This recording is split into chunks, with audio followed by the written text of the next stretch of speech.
Alright, what's up guys? My name is Zach, and today I am back driving a 2023 Kia Niro EV Wave. Up front is a single electric motor powering this all-electric vehicle. Now, I am super excited to be making this video here today because I reviewed the 2023 Niro Wave EV when it first came out. And so now, obviously, over 2 years has passed since that car came out.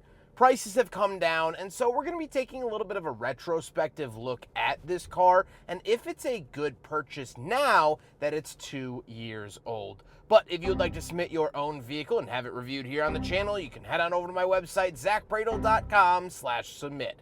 It's a quick and easy submission form. It takes under a minute to fill out, and I come out to you. And if you'd like to see all my videos weeks or sometimes months in advance, you can head on over to my Patreon for only $5 a month. But let's get back to that all-electric drivetrain. Well, the Niro comes in a couple of different flavors. I've only driven in this generation the all-EV model. However, they do make a plug-in hybrid version if that's something that you would want to seek out. This vehicle is rated at 253 miles of range, which in today's standards, at least for me personally, isn't that great. The main reason I say that is because 253, yeah, that sounds great. That's less than most people do in a day. Sure. But then you factor in cold weather. You're going to be looking at about 75% of that. Cold weather with the heat on full blast, you're looking at about half of that. And so that's where the 253 number starts to decay. Now, I don't think that's the worst range I've ever seen ever, but for $47,000 brand new, it ain't wonderful. The driving experience is fine. It is front wheel drive. However, they only come in front wheel drive. If you wanted all wheel drive, you could go to the Hyundai Ioniq 5, but the Niro did not give you all-wheel drive. Driving the Niro EV is nice. It drives like every other EV, which is pretty pale and boring. It's not fast like the Ioniq 5. It certainly accelerates, and it gives you the electric car feeling. It makes the electric car noise. And sure, it's faster than other economy cars. But again, for $47,000,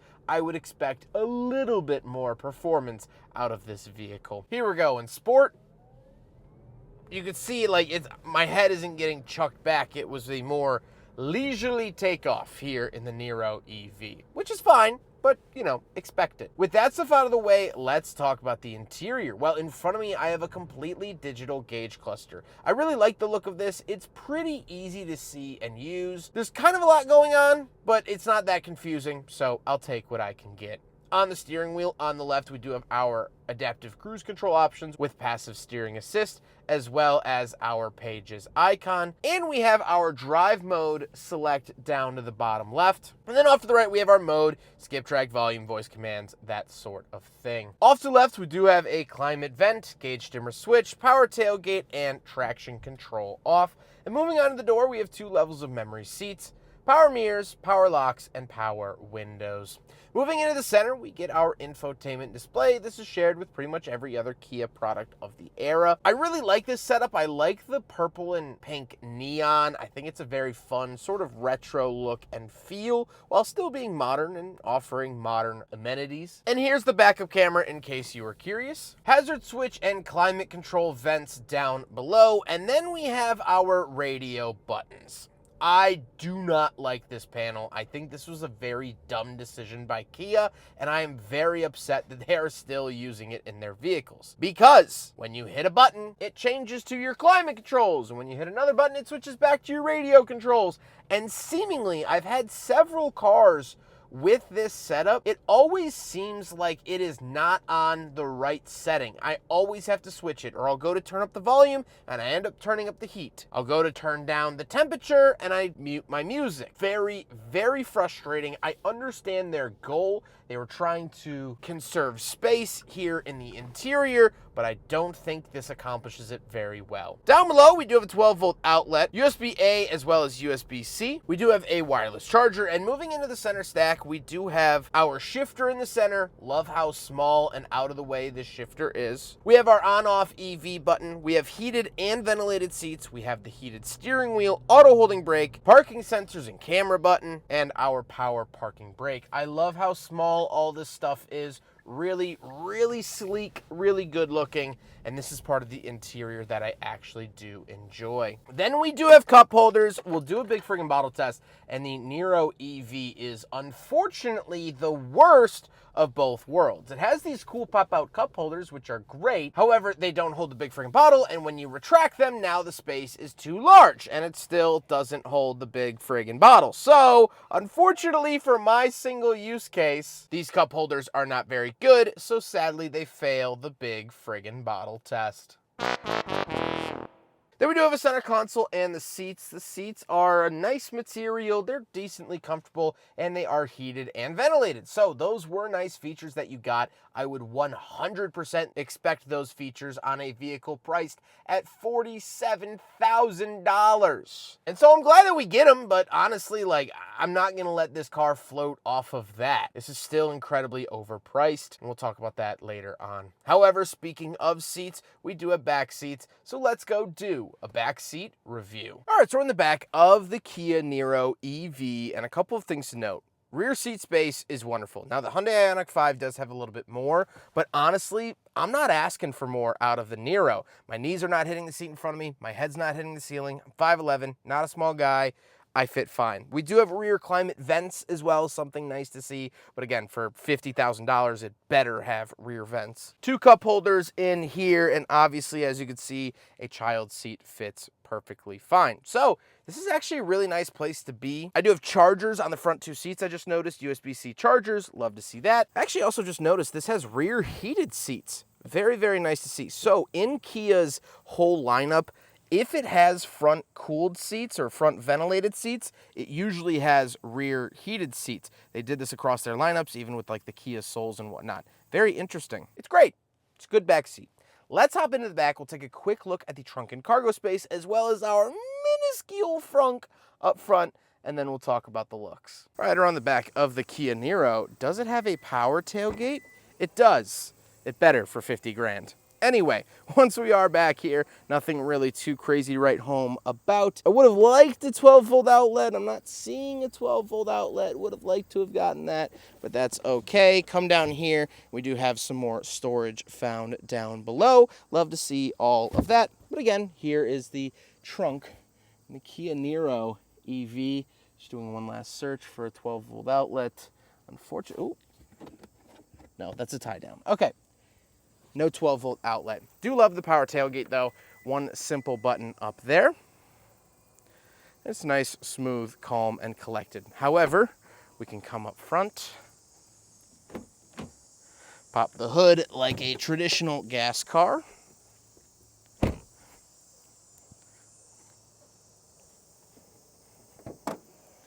And then you do get the Kia Eco Technology buttons here, and you get a wait a second. You get a tiny little frunk. So, not crazy. There it is. Same with like the Kia EV6 and the Ioniq 5. It's essentially the same piece. So, very interesting, but that's all you get up front. Now we gotta talk about the looks. It's weird looking. It kind of has this Audi R8 like side blade on the side of it.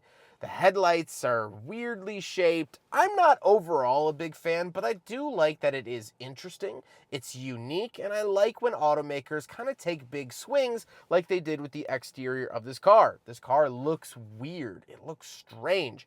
And I have to say, I like that. I think that's a pretty good thing. I do have to say one thing about the exterior is that the charge point is right here up at the front. It will fast charge, things like that. You might think this is a great spot for it. If you use public chargers, it's not. The public chargers are normally set up in stalls, so it would be on either side. So you'd either have to like pull straight in to one of these stalls or only pull halfway down. It's a very awkward spot in terms of public charging, but at home charging, it's nice to have it up at the front. I wish that EVs would offer several different locations so you could charge it either there or there, but I guess that's asking too much. With all of that being said, let's get on to my final thoughts. What do I think driving the Kia Niro EV Wave yet again? So I reviewed an EV Wave back in 2023 when it first came out.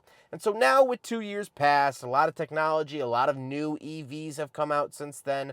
What do I think? Well, for the price tag of $47,000, brand new in 2023, this is not a good vehicle. You do not get a lot of good features or range or amenities for that price tag. For essentially tax, title, fee out the door, you're looking at over $50,000 for this. I think it's a little too small for that. I think the range isn't great enough for that. And this just doesn't feel like a $50,000 car. It doesn't. And I know battery technology is expensive, but automakers are really starting to ride off of that one sentence. Yes, we understand that battery vehicles are more expensive to produce. The technology is newer, the technology is changing.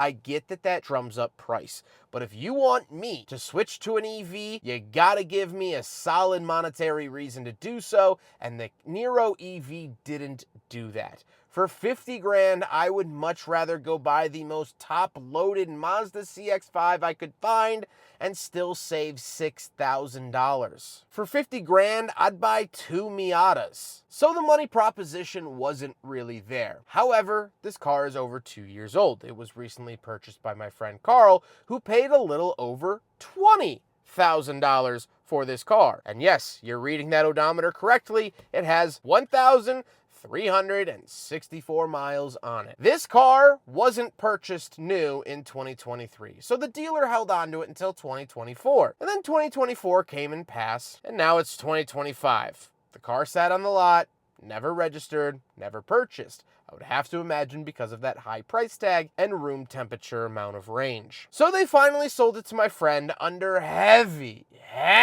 incentive and with a large chunk, actually 50% off. And now he bought this for like 21, 25 with tax, title, fee. So let's call it 25. Now this car makes a lot of sense. For $25,000, this car is great. It's wonderful. It's quick for 25 grand. You're not going to find performance like this out of a base model Civic. It has heated and ventilated seats for $25,000. It has parking cameras. It's all electric. 264 miles of range for 25 grand. This is the bargain of the century. This is the deal of the century. This makes a lot of sense. For 50, absolutely not. But now buying one technically used, yeah, this makes a ton of sense. And so overall, the Niro EV isn't a bad car.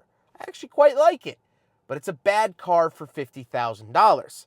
It's a great car for 25. And that is what we like to call in the business a little bit of perspective. I hope you guys enjoyed the video. Huge thank you to Carl for letting me borrow his Niro EV for today's video. Carl has been absolutely wonderful. I've reviewed so many of his vehicles over the last several years. He's always a great help to the channel, and I appreciate him very, very much. But I appreciate you guys watching the video. Don't forget to rate the video, comment on the video, and subscribe if you really liked it. Take care, guys.